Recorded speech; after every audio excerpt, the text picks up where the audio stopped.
Bienvenue à tous, on est à Bicagrinov, donc l'événement organisé par le RITA le 4 février 2021 au lycée agricole à Bemao. Aujourd'hui, on est en présence de professionnels de la recherche, de l'innovation, du développement agricole qui vont nous présenter leur travail et les innovations. L'objectif, c'est de présenter tout ça aux agriculteurs et aux futurs agriculteurs afin qu'ils repartent avec de nouvelles connaissances à appliquer sur leurs exploitations pour développer des pratiques agroécologiques. Donc on a pu assister ce matin à des démonstrations. On a eu d'abord la démonstration fauche et confection de balles de foin, la démonstration des outils de semis et gestion des plantes de service. On parle de plantes de service, mais c'est de garder nos sols couverts pour éviter l'érosion des sols. C'est la voie de l'utilisation des plantes de service. Pourquoi on en parle peu? Parce qu'il a fallu trouver les plantes, les meilleurs candidats et pouvoir diffuser l'information aux producteurs, les densités, comment se développe la plante et puis derrière, comment la maîtriser, comment la gérer. On a eu également une démonstration d'outils de gestion de l'enherbement, démonstration de semis de plantes de service en canne à sucre avec le semoir qui a été présenté. Ensuite, cet après-midi, on a eu les ateliers pratiques, donc on a eu la fabrication de micro-organismes efficients. On a eu également le PIF. Donc là, sur cet atelier, on présente la technique du PIF, qui est une technique de multiplication de bananiers plantains. Donc l'objectif, c'est d'avoir des plants sains à bas coût. Donc c'est une technique de multiplication. On utilise des bulbes de bananiers, on inactive le méristème apical et l'objectif à terme, c'est d'avoir une dizaine de petits plants par bulbe en mettant en germoir. On a eu également le jeu de la pool game. Donc c'est un jeu qui permet aux personnes de se rassembler.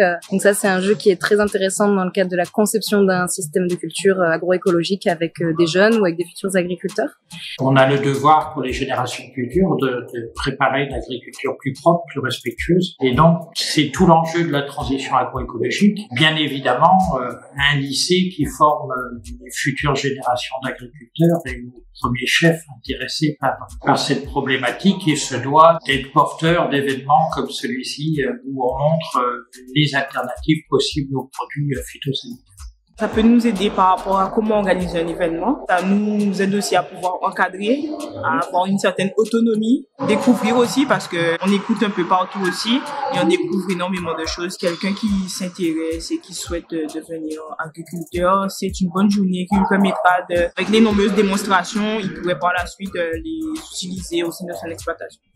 On a également eu le rôle des abeilles en production agricole, donc l'intérêt des pollinisateurs. Ensuite, on a l'atelier sur la canne à sucre, les techniques de gestion de l'enherbement en canne biologique. On a un atelier sur l'agrumiculture face à la maladie du HLB, le citrus greening. L'atelier sur les plants d'igname sains, qui a permis de faire le point sur les différentes variétés, les méthodes qui ont été utilisées pour assainir. Et il y a également l'espace plantes de service, où on a présenté ce qu'on appelle les traits fonctionnels des plantes de service. 2 ateliers cet après-midi sur le porc créole, donc la valorisation des ressources locales en production de porc créole. Et ensuite, on a également eu un atelier sur le bovin créole, donc les caractéristiques de la race et en quoi cette race est plus résistante face aux différentes maladies, aux différents aléas que l'on a en Guadeloupe. Cette journée a été un succès. Donc on a eu la visite de beaucoup d'élèves, de futurs agriculteurs et d'agriculteurs et aussi beaucoup de personnes qui gravitent autour des agriculteurs pour les accompagner au quotidien. Les personnes étaient enchantées des connaissances qu'elles ont pu acquérir dans les ateliers, dans les démonstrations. On espère pouvoir reconduire Bicagrinov en 2022 avec une autre thématique qui sera à définir selon finalement les questionnements des agriculteurs et selon ce qu'ils nous auront dit dans le questionnaire de satisfaction pour qu'on leur apporte des nouvelles connaissances l'année prochaine par rapport aux questions qu'ils se posent.